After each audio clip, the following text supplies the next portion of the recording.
اللہ نے ایک جلسہ کیا، میٹنگ، اللہ نے نبیوں کو اپنے سامنے جمع کیا۔ خود رب تعالیٰ نے میلاد منایا نبیوں کی محفل میں۔ اللہ فرماتا ہے وَإِذْ أَخَذَ اللَّهُ مِيثَاقَ النَّبِيِّينَ لَمَا آتَيْتُكُم مِّن كِتَابٍ وَحِكْمَةٍ ثُمَّ جَاءَكُمْ رَسُولٌ۔ نبی پاک صلی اللہ علیہ وسلم نے فرمایا جس نے مجھ پر جھوٹ بولا مقعدہ من النار، اس کا ٹھکانہ جہنم ہے۔ سورۃ آل عمران کی ان آیات میں اللہ نے نبیوں سے وعدہ لیا، اور وعدہ لینے کے ساتھ اللہ نے نبی کی نبوت کا اقرار کروایا ہے۔ اس میں ولادت کا یا کسی جشن کا یا کسی عید میلاد النبی کا جو اللہ مناتا ہے، ایسی کوئی بات اللہ نے اس کے اندر تذکرہ نہیں کی ہے۔ جب اللہ کا قرآن غلط پیش کر دیا جائے، اس کے معنی و مفہوم کو غلط پیش کر دیا جائے، پھر امت میں فتنے، فساد اور بدعات، خرافات پیدا ہوتی ہیں۔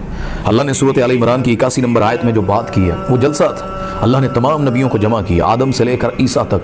وَإِذْ أَخَذَ اللَّهُ مِيثَاقَ النَّبِيِّينَ لَمَا آتَيْتُكُم مِّن كِتَابٍ وَحِكْمَةٍ ثُمَّ جَاءَكُمْ رَسُولٌ مُصَدِّقٌ لِّمَا مَعَكُمْ لَتُؤْمِنُنَّ بِهِ وَلَتَنصُرُنَّهُ۔ اللہ کہتے ہیں میں نے سارے نبیوں سے وعدہ لیا۔ موسیٰ لوگ تمہیں کلیم اللہ کہتے ہوں، عیسیٰ کو روح اللہ کہتے ہوں، موسیٰ، ابراہیم، اسماعیل ذبیح اللہ، ابراہیم خلیل اللہ، لوگ نوح علیہ السلام کو کہتے ہوں آپ کا کیا ہی مرتبہ ہے، سلیمان کی کیا ہی بادشاہت، یوسف علیہ السلام کا کیا حسن ہے۔ لیکن اللہ کہتے ہیں ثم جاءکم رسول، تمہاری نبوت کے سکے چل رہے ہیں، تمہاری دعوت کو لوگ سن رہے ہیں، مان رہے ہیں، لیکن پھر میرا نبی آ جائے، ثم جاءکم رسول، محمد رسول اللہ صلی اللہ علیہ وسلم پھر مبعوث کر دیا جائے تمہارے اندر، تو اللہ فرماتے تم نے کیا کرنا ہے، ان کی تصدیق کرنی ہے، لَتُؤْمِنُنَّ بِهِ، تم نے ان پر ایمان لے کر آنا ہے، وَلَتَنصُرُنَّهُ، اور تم نے ان کی مدد کرنی ہے، اپنی کتابیں، اپنی شریعت کو تم نے بند کر دینا ہے۔ اے موسیٰ پھر تیری کلیمی اس طرح سے شریعت کے معاملے میں نہیں چلے گی۔ عیسیٰ علیہ السلام کا بڑا مرتبہ ہے، لیکن محمد صلی اللہ علیہ وسلم کے ہوتے ہوئے ان کی کوئی نبوت نہیں چلے گی۔ اللہ نے یہ اقرار کروایا، وعدہ لیا اللہ نے۔ اللہ فرماتے ہیں قال اقررتم واخذتم على ذلكم اسری، اس بات پر جو میں تم سے وعدہ لے رہا ہوں، میثاق کر رہا ہوں، اس بات پہ پورا اترو گے؟ سب نے کہا تھا قالوا اقررنا، اللہ ہم اس چیز کا اقرار کرتے ہیں، ہم اس چیز کا جو وعدہ ہے اسے لیتے ہیں، پورا کریں گے۔ اللہ فرماتے ہیں قال فاشهدوا وانا معكم من الشاهدین، گواہ ہو جو اس پہ تم سب، اور میں رب خود اس کے اندر تمہارے ساتھ گواہ ہوں۔ یہاں تک آیت پڑھتے ہیں لوگ اور اسے معنی دیتے ہیں نبی کی ولادت کا۔ ولادت ہوتی تو اللہ وہاں پہ ان کی پیدائش کا تذکرہ کرتے، لیکن اللہ ان کی مبعوث ہونے والی رسالت کا تذکرہ کر رہے ہیں کہ رسالت پر ایمان لانا ہے۔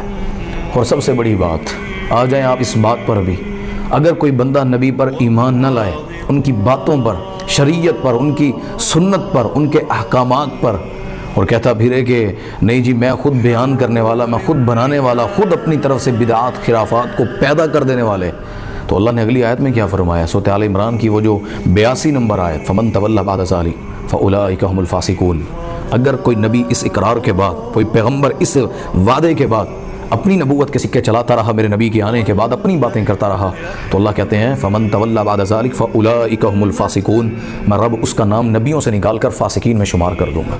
یہ ہے ان دو آیات کا ترجمہ، یہ ہے وہ آیات جو اللہ نے نبیوں سے وعدہ لیا اپنے نبی کی نبوت کے آنے کا۔ اس کو اللہ کے میلاد منانے کا اور اس کے شان نزول کو غلط پیش کرنا یہ زیادتی ہے، اور یہ مسلمانوں پر بھی ظلم ہے کہ قرآن کو غلط پیش کرنا۔ جو نسلیں، جو بچے قرآن کو اس معنی میں لیں گے وہ اللہ پر بھی جھوٹ باندھ بیٹھیں گے، اور اللہ کے نبی صلی اللہ علیہ وسلم کی شریعت کے اندر بھی اپنی طرف سے اضافہ کر بیٹھیں گے۔